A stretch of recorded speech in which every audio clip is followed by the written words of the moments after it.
Parliament ఎన్నికలు అత్యంత కీలకమైనటువంటి ఎన్నికలు. మొగోళ్ళన్నో మాట తప్పుతారు కానీ ఆడబిడ్డలు ఎన్నడూ మాట తప్పరా? ఓ మాట అంటే ఇద్దరు ప్రజాప్రతినిధులుగా మీ ముందు నిలబడ్డటువంటి వీళ్ళని ముందుకు తోస్తూ వెనక ప్రోత్సహిస్తున్నటువంటి అక్క ఝాన్సీ రెడ్డి గారు కానీ మాట ఇస్తే మాట మీద నిలబడేటువంటి వ్యక్తులు. ఇప్పుడే కేసీఆర్ వచ్చిపోయినట్టుగా ఇంటికి ఖమ్మం పోతున్నట, వచ్చిపోయినట కేసీఆర్.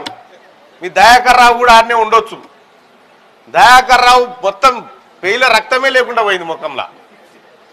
ఓడిపోయిన తర్వాత ఎంత ఇజ్జత్ తక్కువటమే అది.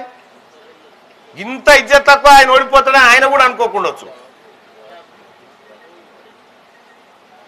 గీత బిడ్డ ఆడబిడ్డ వచ్చి ఎంత పెద్ద పని చేసిపోయా. రాష్ట్రం అంతా ఏమాయ పాలకుర్తి అని రిజల్ట్ నాడు వాళ్ళది ఇడిచిపెట్టి మేము మంది ఇడిచిపెట్టి ఇది చూసుడు పెట్టినాం.